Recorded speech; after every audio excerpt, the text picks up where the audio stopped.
Alright, hello everyone, and welcome to my reaction to VaatiVidya's Dark Souls 2 lore playlist.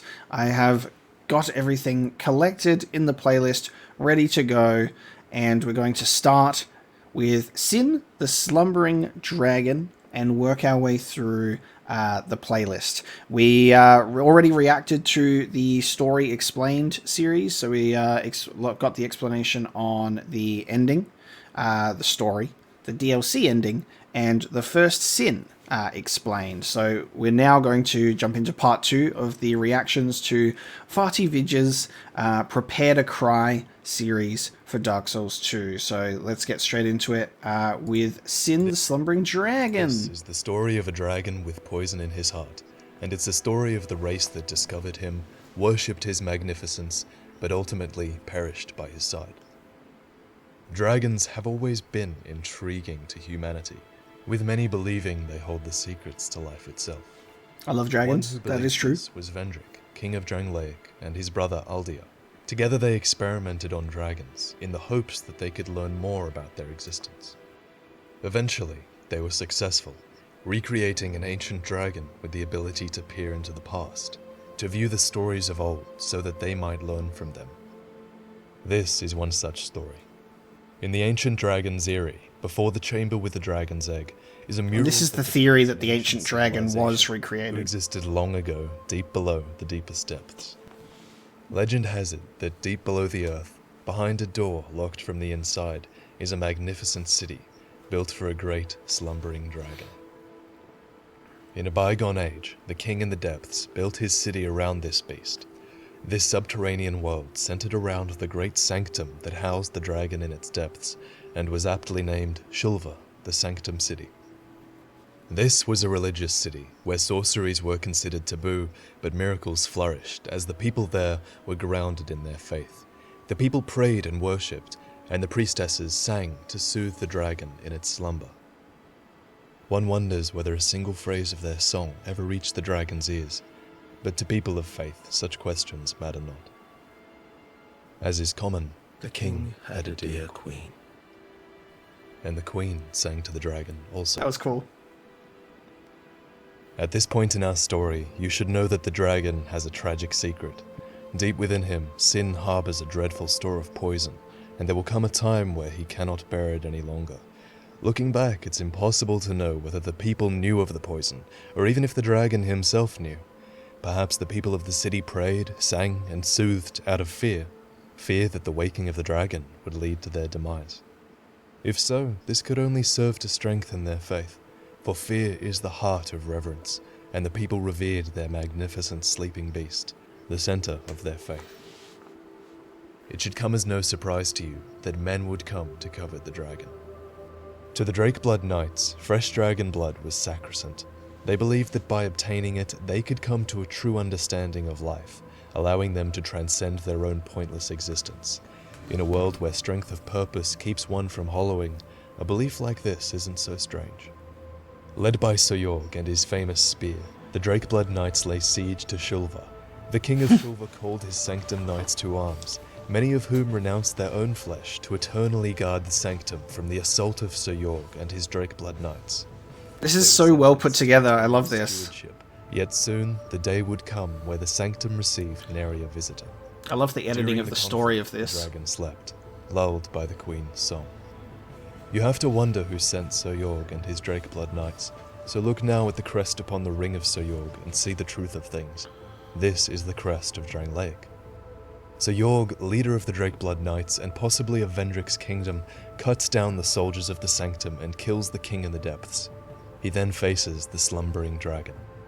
With visions of dragon blood and omniscience, Soyorg pierces the dragon with a flash of his steel, piercing Sin through the chest.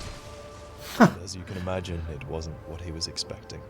Sin immediately awakens, and from his wound spews forth the deadly poison that had long been brewing within him.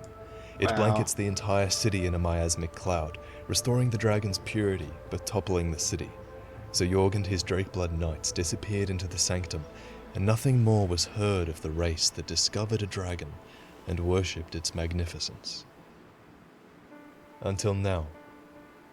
There have been many kings and kingdoms, hierarchies that rose and fell, leaving ruined kingdoms behind. We visit the memories of Vendrick, king of his own unraveled kingdom. I am no king.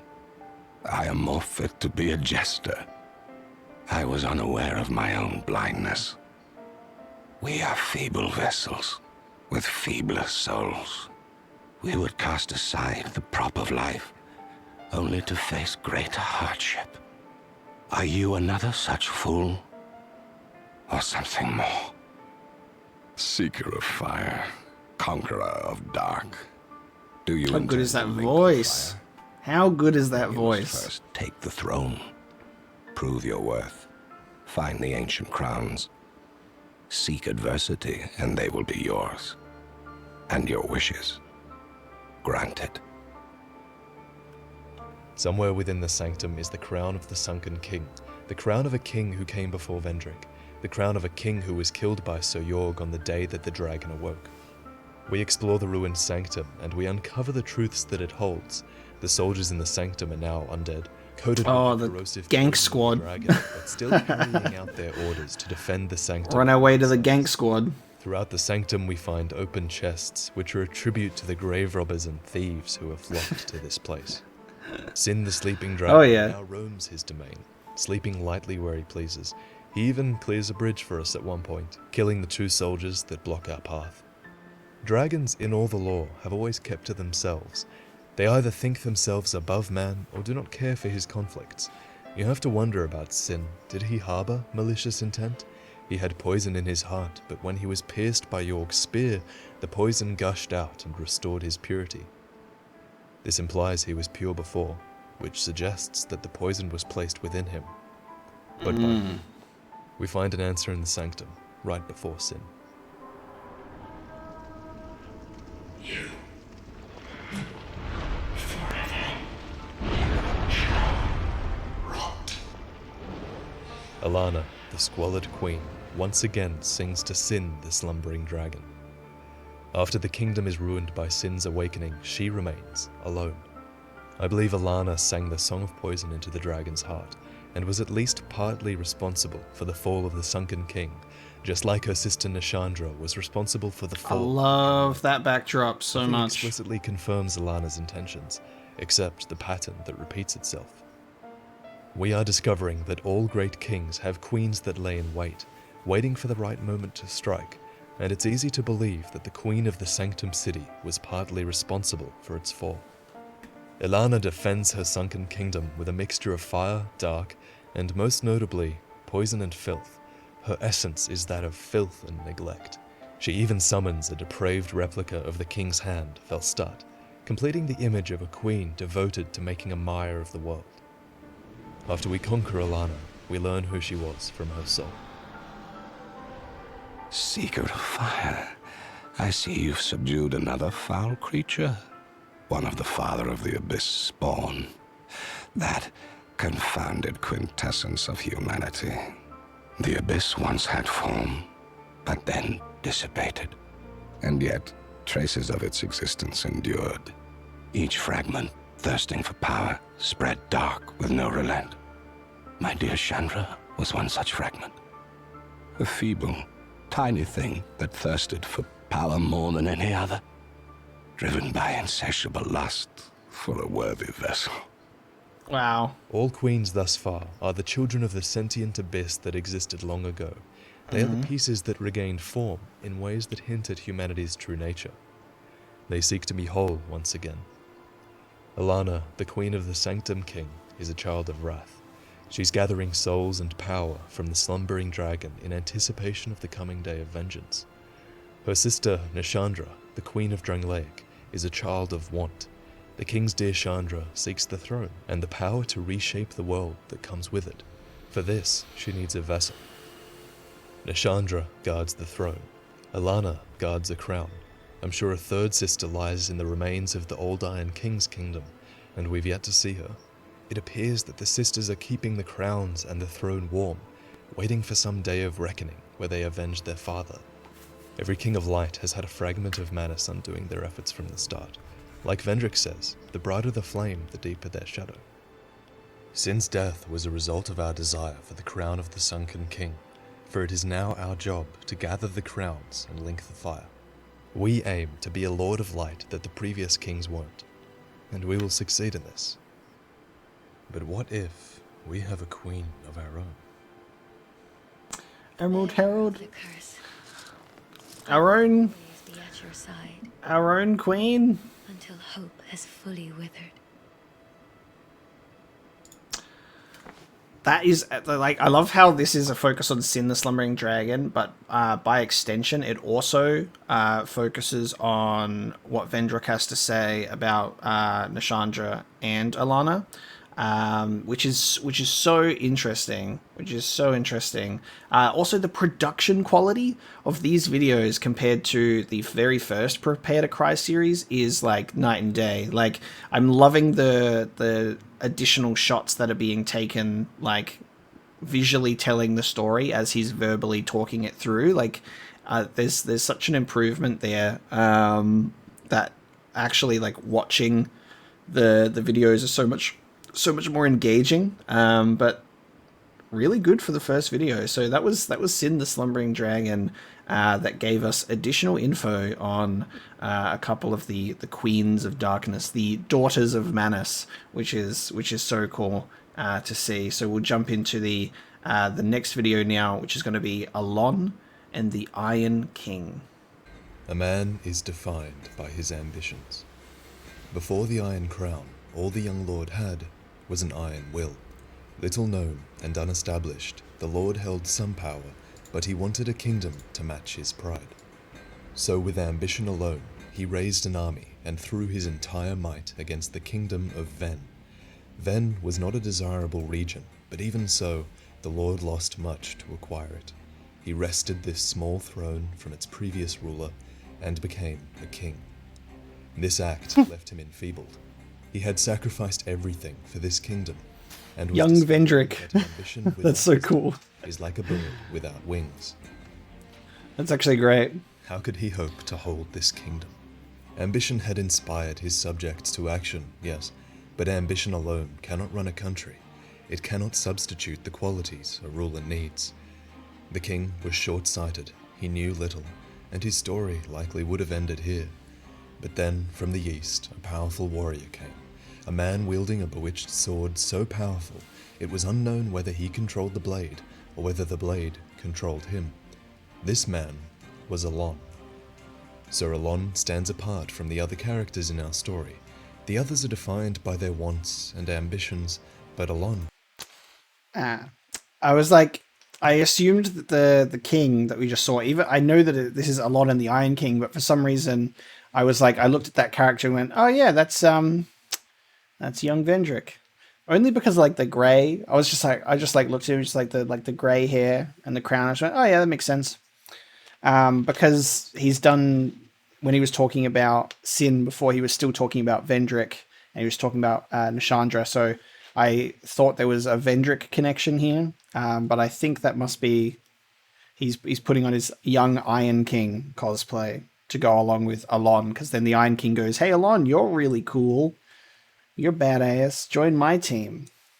So, slight correction there.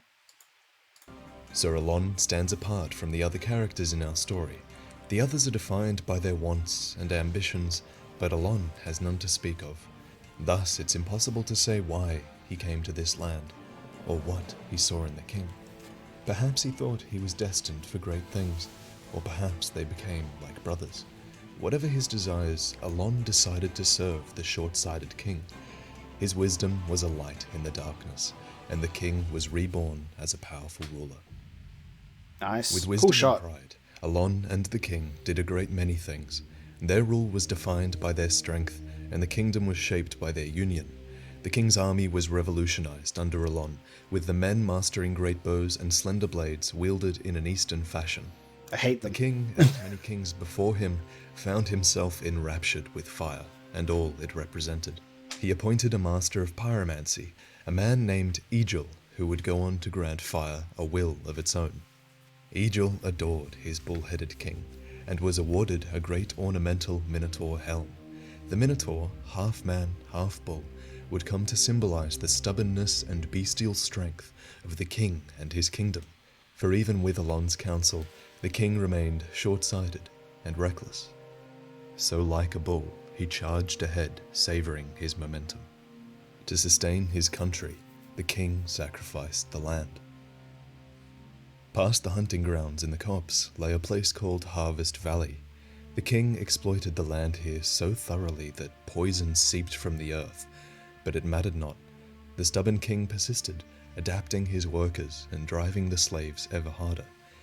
The bounty of ore found here was high, so the kingdom became wealthy and well supplied.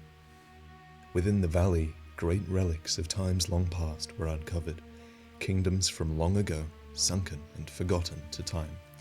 A warning existed here, but the king was blind to it. He did not seek to learn from past kingdoms buried beneath the earth. Rather, he intended to profit from their passing. And so, when the scorching iron scepter was found, everything changed. There you go. That's what, like, the different crown. Create, destroy.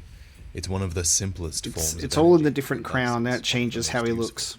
With this artifact, the king of Ven revolutionized his kingdom. Smelting iron became trivial. There were no bounds to what he could create. Iron melted, shifted, and was brought under his control, as if he held sway over the forces of life and creation. The kingdom's warriors were equipped in iron armament. Hulking great suits of armor were brought to life. The king curated a palace made entirely of iron, and some legends even say that he tried to create a dragon out of iron, driven by the same fated lunacy as the kings before him. Presiding over his great age, the Iron King, Iron Dragon would have actually been fucking amazing. none could stand in his way, and any who would try would be crushed under his might. Be that as it may, the Iron King still faced This hammer, dude. all the Look at iron these in the shots, they're world so could not cool. Cure the undead curse, but not for lack of trying on the king's part. He sought to shackle and imprison all undead in iron, converting the copse to a hunting ground and prison where undead, not animals, were the prey. It seemed fruitless, however, and the hollowed undead continued to multiply even within the ranks of those hunting them. In Skeleton his Lords. rage, the Iron King built a great circular colosseum to torture. Oh, yep. They were Executioner's literally chariot. let out of their cells to be run down by the executioner chariot, unable to escape. and Oh, the hollow cosplay. The punishment for offending the Iron King's might was harsh, even if undeserved. These things became reflections of the king's conceit, hallmarks of his reign. At this moment, a terrible woman who would be his ruinous queen set course for the kingdom. And then, at the peak of the Iron King's rule, his friend walked away. Alon was gone, his distaste left unspoken. Alon gone. The king Alon was gone. alone. How had Alon dared to leave him? The king's might was iron, his right to rule unchallenged. He could not suffer the indignity, would not. So he tracked his old friend to a far-off keep. He saw that Alon had brought some of the king's own men with him and had posted them as guards, knowing the king would come after him. But the Iron King had grown powerful, and Alon's knights were no match for his might. At the top of the tower, Alon waited for his king to meet him. Once, the question the king might have asked was why. Why had Alon left him? But he had been king for a long time, and his arrogance had grown, so when the two men clashed, their ties were forgotten. They had come far together, ever since the days when the Iron King was just a small lord on a small throne.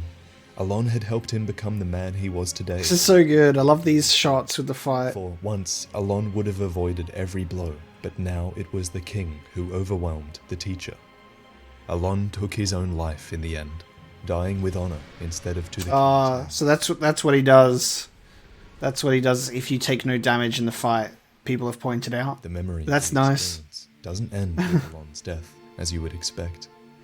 When we step inside a memory, we see it through to the end.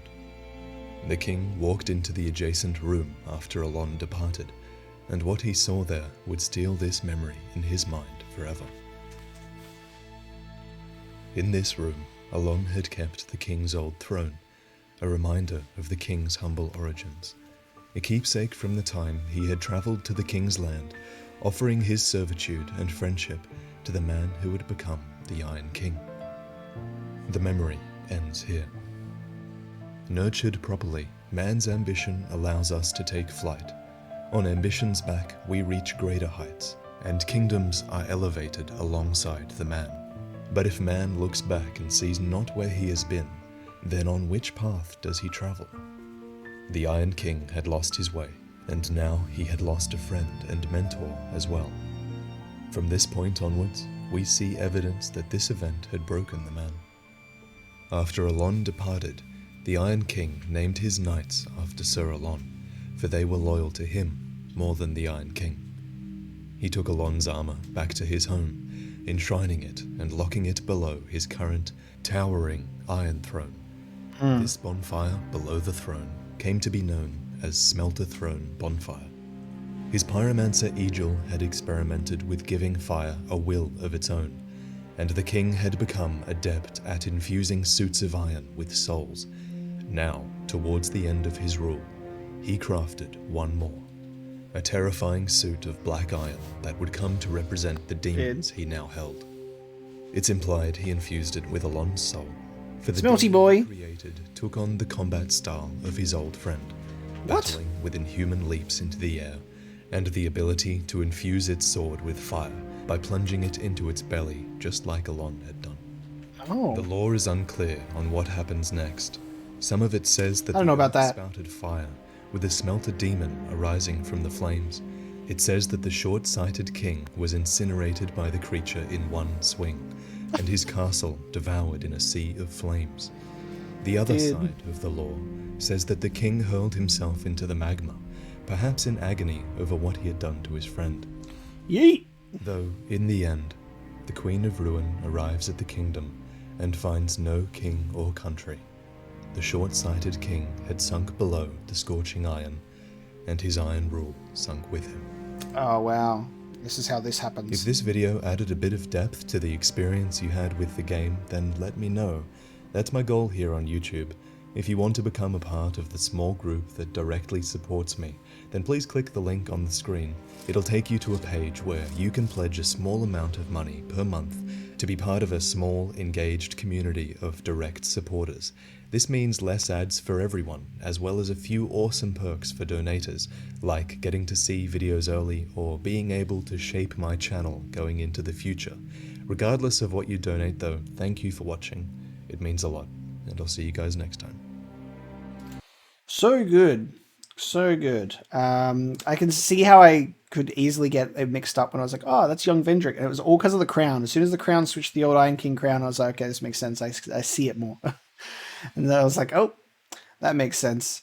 I love that they introduced like how they showed the king versing Alon and how Alon doesn't even land a single blow. It's like, no, Sir Alon. More like Sir Alone. And then he dies. Pretty good. I liked it. Alon and the Iron King story is really good. Alon's it instantly became one of like my favorite bosses. Like such a fun fight. And mine was nail biting. He exhausted me of so many of my items. Nail biting fight. And I loved it. Right, we'll get into the next one now, which is the Raven and the Royal Aegis. Gwyn, Lord of Sunlight, was the first Lord of Light. He feared the darkness, feared what it would do to his age of fire. So he surrounded himself with powerful allies, even splitting his own soul so that their power could be greater. They would all fail him in the end. Most abandoned the kingdom. One went mad, another tried to relight the first flame, Guinevere! but none compared to the treachery of the Four Kings. The Four Kings who ruled over New Londo were praised for their foresight, yet still they succumbed to the temptations of the Abyss. I am watching the right video. Out of life drain, It's like, this is Dark Souls 1 lore. gave up their kingdoms to dark. These were the events of long, long ago, and today no one remembers the kings' names. However, names change, but the story remains the same, and Four Kings again lose their kingdoms to the Abyss. Oh, okay. One of That's the four is link. Vendrick, the present Lord of Light. Like Gwyn before him, Vendrick surrounded himself with allies That's he young trusted. Vendrick. He favored simple warriors who staked their every battle on strength alone, and he valued knowledge of all things. My lord made magnificent findings on souls, an accomplishment for the ages. He vanquished the 4 great ones and built this kingdom upon their souls. Our king has watched over this land since ages long, long ago. The man was born to rule.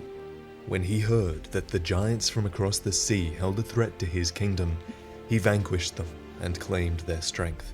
When the Iron Kingdom fell, Vendrick sent his soldiers to claim the replete stores of iron held in Broom Tower. And when the undead curse threatened his own kingdom, Vendrick created monstrosities in the name of the greater good. Everything he did for his kingdom. To serve him, the king had 2 he valued above all others, Raim and Velstad. These men were known as the left and right arms of the king, even though they were as different as night and day. Raim, the darker brother, cared deeply for his king. He sought the man's admiration, and saw Vendrick as a regal father figure. His great shield was emblazoned with a great raven, an omen of death, but it was Raim's favorite bird. This is the This dude great who shield was would guarding one day that be door at the only thing beginning. left of him in Drangleic, a Right. foreshadowing of his fate. Velstad, the right arm of the king, was always at Vendrick's side, as if he were his lord's own shadow. They say Drangleic is no place for any cleric with ambition, yet Velstad had risen to the top, and remained the exception to his lord's disregard of miracles. The lore tells us that Velstad was lured to Drangleic from a faraway land, but forgot even why he came. You can trace the man's origins to the sunken kingdom of Shulva, where even now, amongst the ruins, a wrathful queen summons a follower in his image. Such was his loyalty. This queen brought destruction to her people and to her king. She rose to power by gaining favor with the king and by singing to the ancient dragon they worshipped. When the king of Shulva realized her true nature, it was already too late. The ancient dragon awoke and spewed poison over the entire city, until only Alana, the squalid queen, remained. If Velstad is So in many cool shots. one has to wonder how he didn't see history repeating itself. For the darkness was rising, and his king was in danger. Alana was not the only child of dark seeking a king. A woman named Nishandra arrived in Drangleic and began courting the current king. She warned our lord of the looming threat across the seas, of the giants. The king crossed the ocean and defeated the giants, with the queen at his side. What's very interesting there is you get this story that Nishandra comes to the king and goes, "Hey, Vendrick, all these giants are coming. They're evil." And then it specifies that Vendrick crosses the ocean to go attack them before there was any, like, she just took her word for it.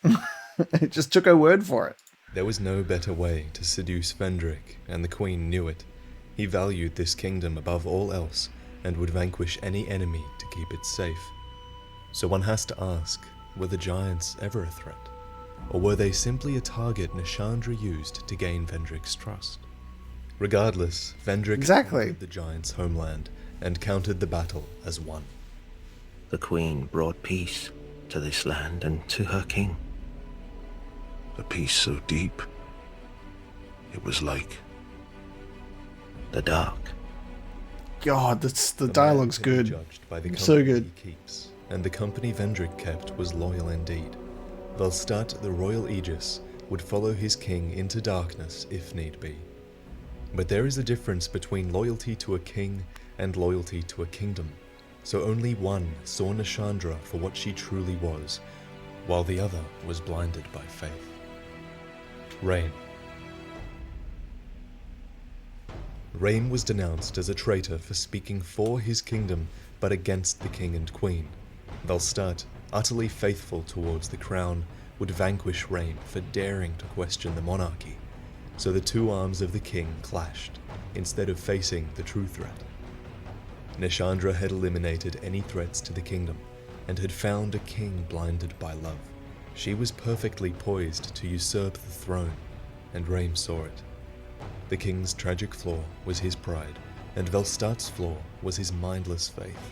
For without tolerating those who challenge us, how can we grow? The light is always moving forward, and the darkness will only win when the light stops seeking it out. With the kingdom at peace, Nishandra had halted the kingdom's momentum, and darkness crept closer. Velstart should have recognized the pattern that took place long ago in Shulva. Both of his kings were being manipulated by a child of dark, yet Velstart did nothing to stop it happening again.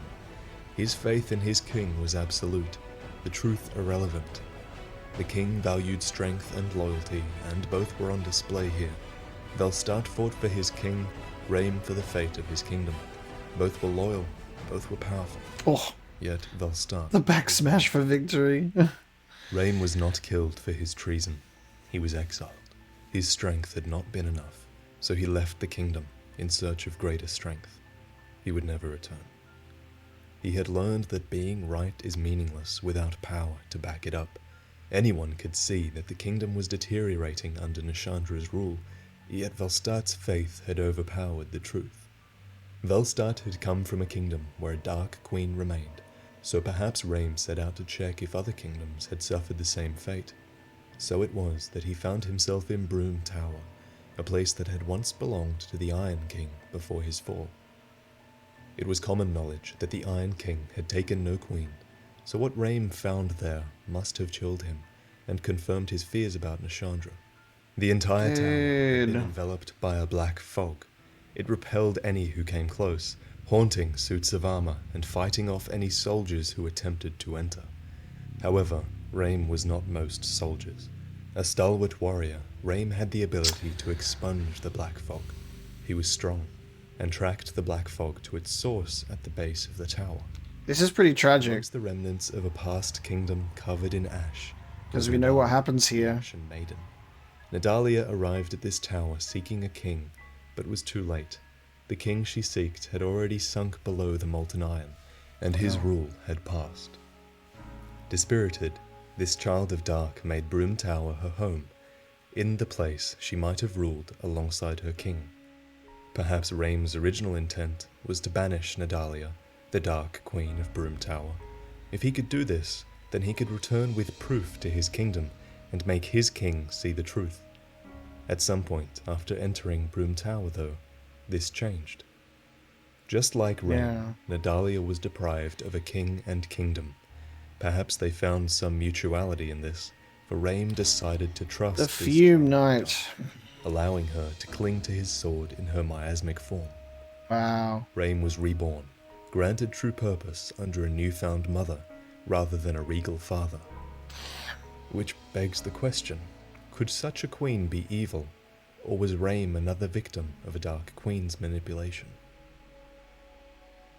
After Raim left Drangleic, the kingdom collapsed. The giants invaded with revenge in their hearts, and Nishandra took the throne, forcing Vendrick into hiding. Velstart followed his king into the undead crypt, where he would guard him in darkness forever. Raim remained in Broom Tower, protecting the Ashen Maiden from harm. And then you come, seeking answers in empty kingdoms. Then you come and fuck everything. You destroy everything. Yeah, guys, stop your ridiculousnly. By patreon.com. It's like, guys, stop your ridiculousness. It's over. Stop doing this. I genuinely love that. The story that was put in there was amazing. The story that was in there was awesome. For the Raven and the Royal Aegis, I love seeing that kind of stuff. And no matter how like true or confirmed like a lot of these things are, whether it's like bits and pieces are also speculation like littered throughout, it definitely gives you like such a cool perspective on like that storyline, what happened, and like ask you like those questions about like, was Nishandra just manipulating Vendrick, and were the giants ever truly a threat? Was she just the catalyst for that war to even happen, you know?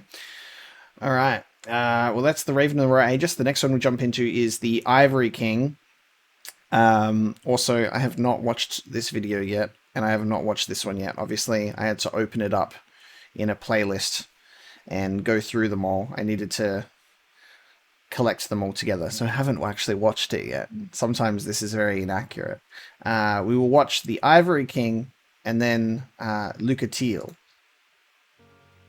I still think on that creature from the abyss that preyed upon me.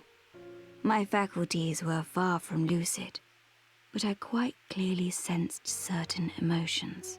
A wrenching nostalgia, a lost joy, an object of obsession, and a sincere hope to reclaim it. Could these thoughts belong to the beast from the abyss? But if that were true, then perhaps it is no beast after all. 4 queens remain in empty kingdoms, all of them fragments of this creature that was vanquished long ago. We have seen examples of their evil in what remains. One stands alone in the ruins of her home, another rose from the ashes of a lost kingdom, and yet another gained the love of her king and used it to force him into a dark corner, where he would forever think on his mistakes.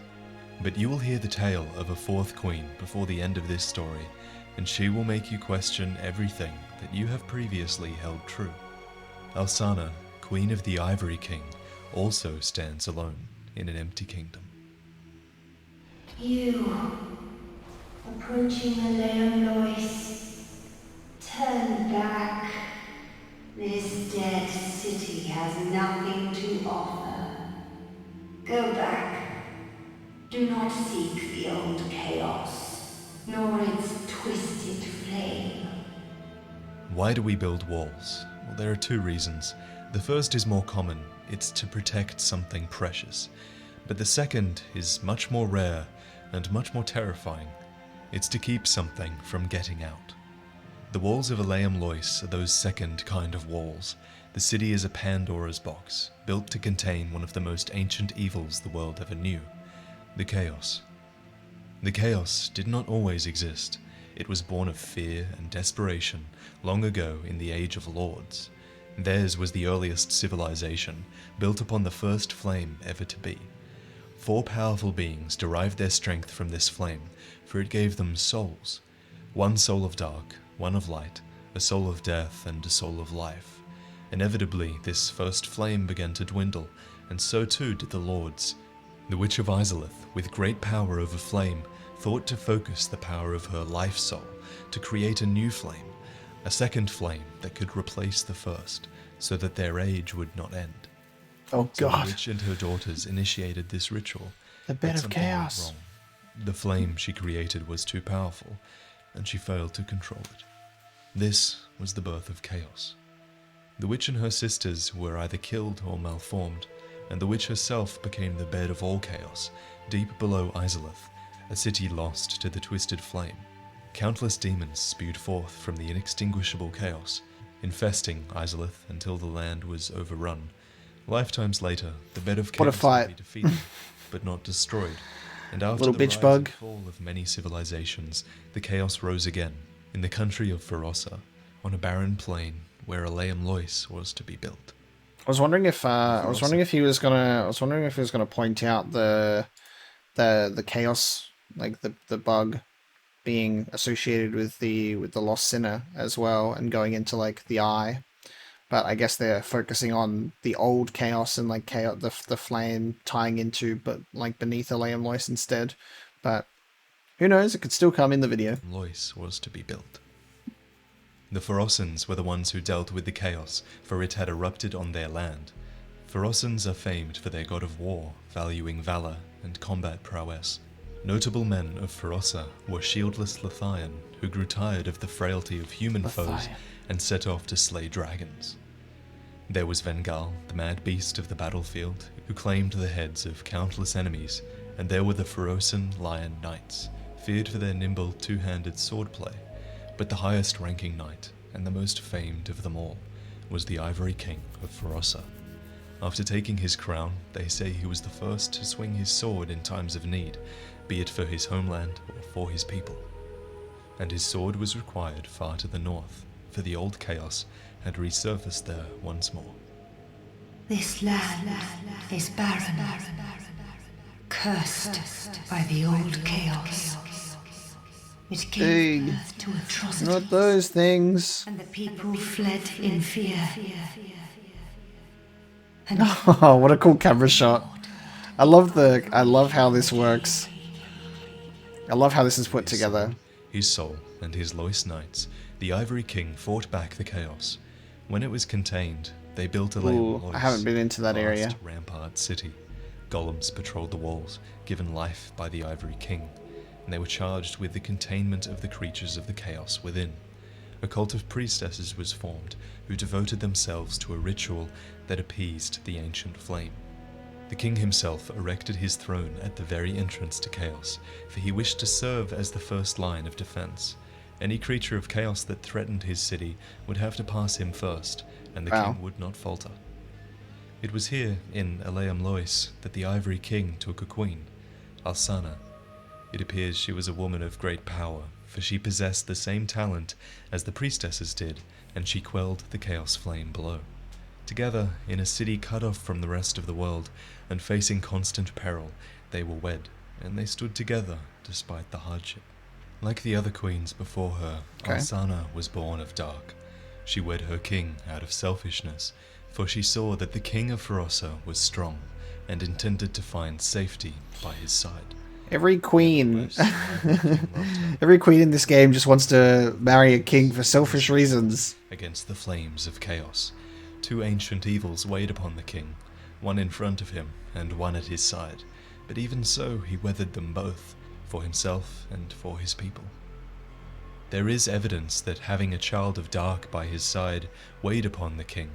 He had 7 pets, and 2 are found in the outskirts of Eleam Lois, tasked with the mercy killings of those who were exiled from the city. This is the frigid Blood and outskirts, Salem apparently. are great cats, brothers of Ava, a tiger that remains in the city itself. The 2 outside are cursed with a dark aura, and one has to wonder whether they became this way due to the presence of Alsana, for they are kept out of sight where none would report on their true nature or what the child of dark was doing to those who stood beside her. Inevitably, a couple of dark there came a lions, moment okay. where the Ivory King sensed the degradation Dark of his saber-toothed own tiger son. boys. In this moment, he made a decision. He would not run from chaos. Rather, he would give himself to chaos in order to appease the flame. I'm here to Without a kill word, he left his chaos. home, he left his wife, and he left his country, but not without one final act. For before he set off to strike at the heart of chaos, he entrusted everything to Alsana.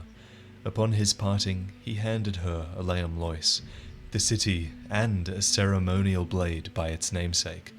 The twin blades of Eleam Lois, one light and one dark, were entwined, as the Ivory King and his Dark Queen once were. He knew Goth Alsana Queen. was a child of dark all along, but he said nothing. He believed her to be more than the sum of her parts, and so Okay. she was. The king's belief in the queen allowed her to rise above her dark nature. It was his final gift to her. But then he left, never to return. You? the king was drained of vigor and plunged into the chaos's heart. Eleam Lois was frozen in time. Its leader lost. I remain here to contain the chaos, honoring my lord's wishes. Though I am yet to know your name, stranger,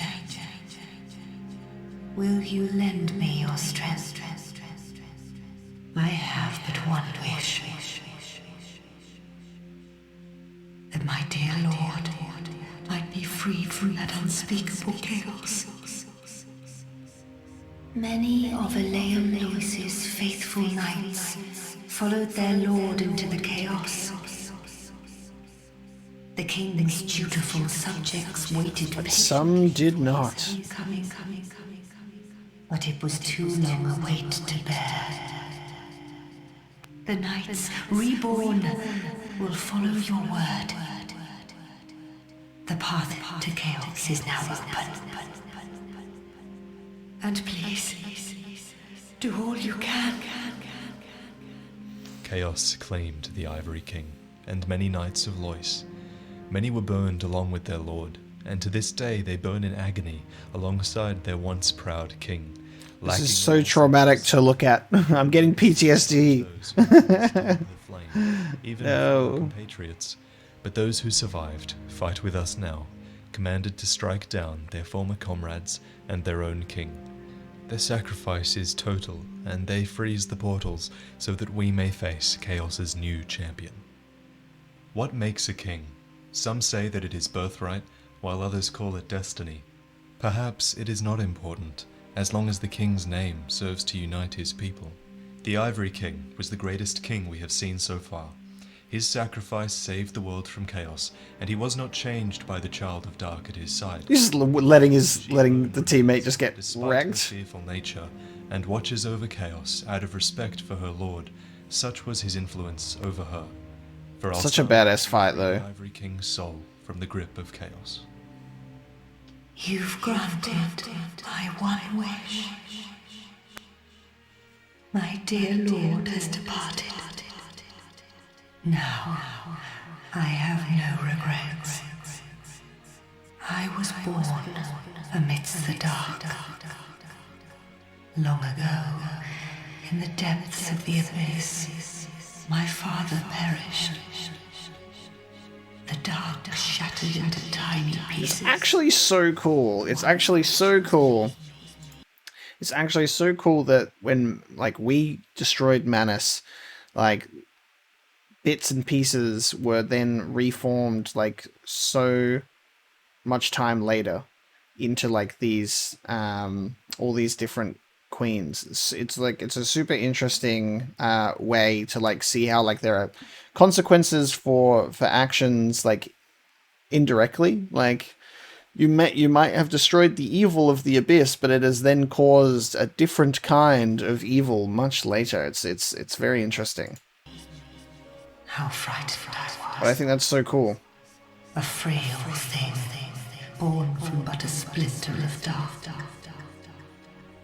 I felt that I might simply disappear.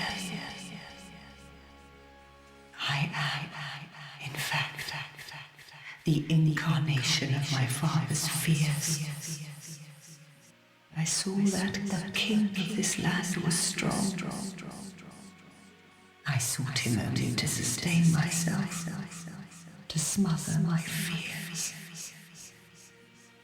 Now, I realize that he may have known all along.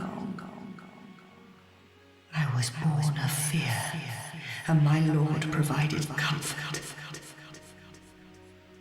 And so, here I remain, heiress to my Lord's wishes, watching over chaos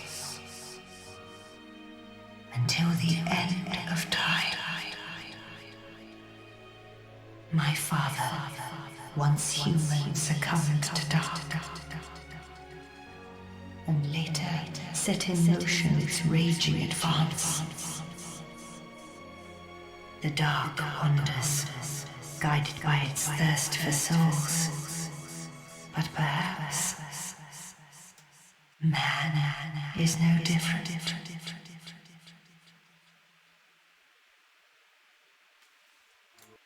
That's super interesting. That was cool. And then it just comes to a close. So yeah, the story of the Ivory King is a really good one. I'm just getting like PTSD from the area. I'm like, it was cool to see some of Frigid Outskirts in there with a couple of bosses that I didn't get around to encountering, those two Beast Boys, which was pretty cool to see. And how that all actually ties into the overall story. So we'll jump into the final one of the playlist here, which is Lucatiel of Mirror. If a person's identity depends on qualities that can crumble, he or she is in danger of despair, for without a sense of self we are nothing, and the world is unmoved by our existence. If everything should fade, what will be left of me? We live in fear of this loss of self, our existential crisis. I'm called Lucatiel. I come from Mirror, a land of knights. My sword is always ready. There is only one way up in Mirror. Join the Order and prove yourself in battle. My family had little fortune and no name. I had to carve out a piece of the world for myself, with two things: my sword and my loyalty to my lord.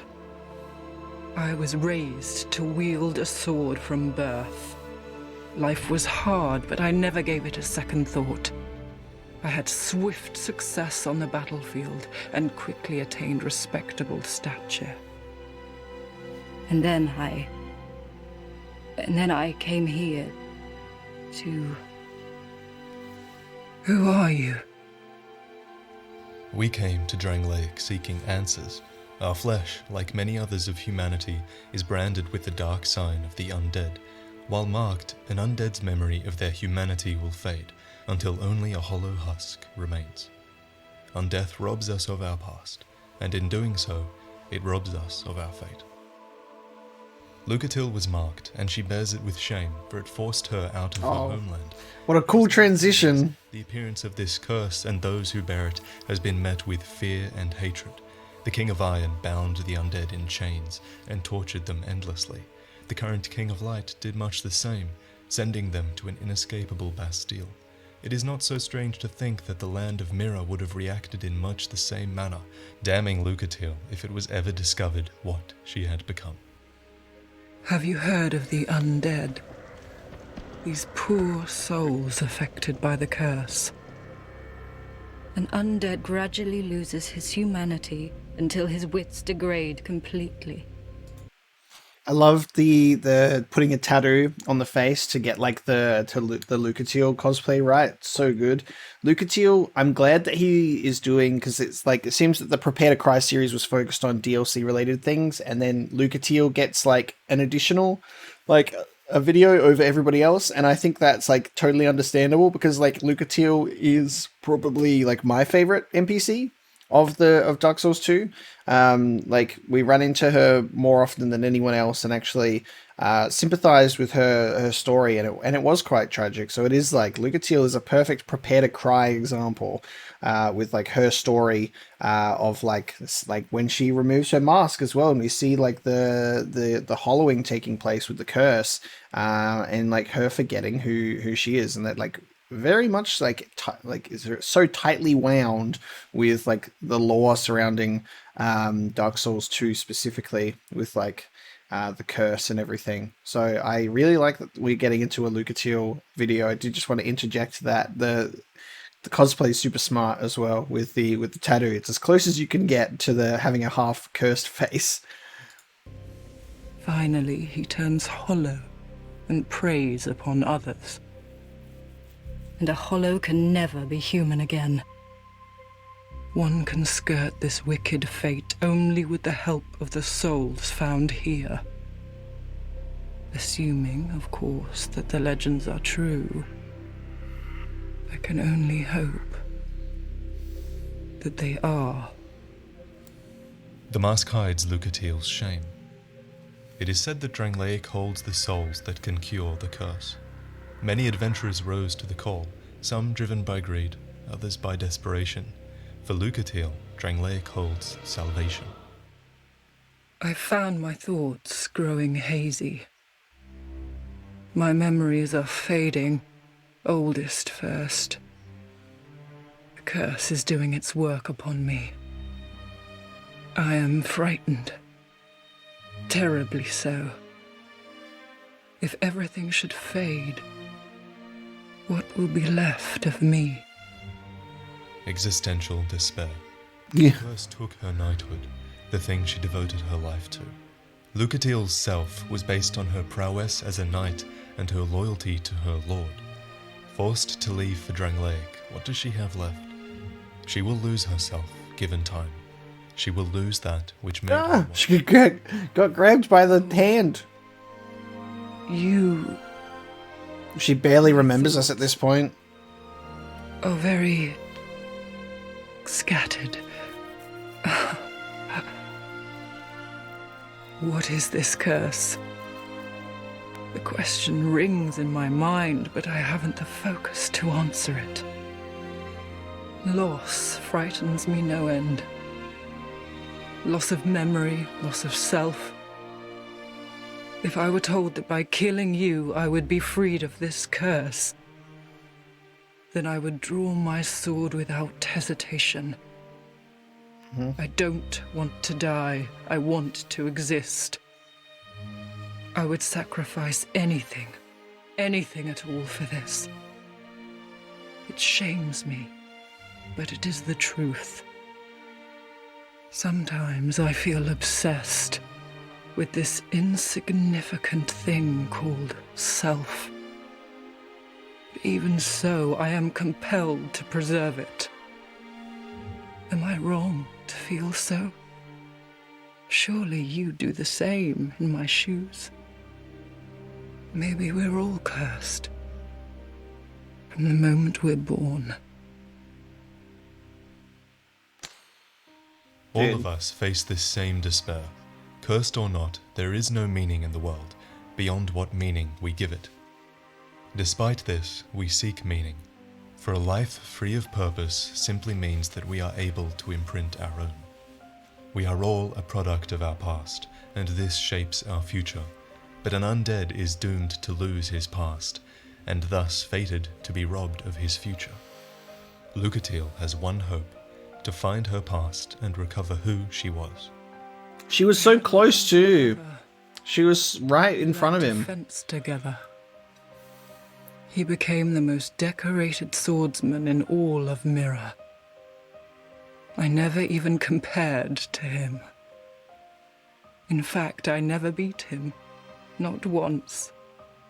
Like a flashback sequence. How cool is this? How cool is this? The production quality. Now I'm certain that he was taken by the curse. If only someone would hear my tale.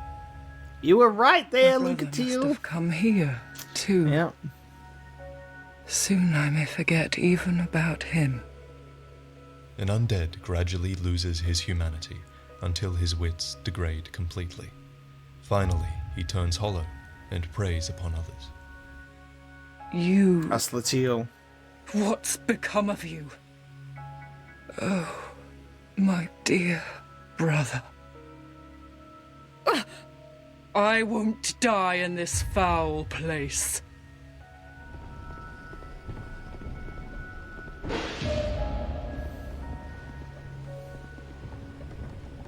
You... Who are you? Wow. Oh. No, forgive me. I know you. Yes, of course. How goes your journey? We find Lucatiel here after her help in countless battles and right before her finding her brother. It is assumed that they have fought, but it is not known. Perhaps she never met him, perhaps it's better that way, for he has lost himself and attacks others to rob them of their humanity. Regardless, Lucatiel never progresses further, so it is here, outside of Aldia's keep, that her journey ends. Dude. I know not what you seek in this faraway land. Such an abrupt ending but I for her story. For your safety. My name is Lucatiel. I beg of I will never forget you, Lucatiel. I will never forget you. Not myself. Existential despair is a universal human condition. There is no meaning in the world, and yet we seek it insatiably. Hey guys, if you liked that video, then you can click the bonfire and become a part of the small... Amazing, right? Lucatiel is such an amazing NPC story. Definitely one of the best ones for me. The other characters that we met were like cool and interesting, but never as much as Lucatiel. And it was so tragic that that's where the story ends, like for her as well, you know, right there before her brother, and then we just go and kill him, and then never to be seen again. But I love that story, and guys, that will be the wrap up to the Prepare to Cry reactions for Dark Souls 2. Obviously, it looks like these videos were all that Vaati got around to doing for Dark Souls 2.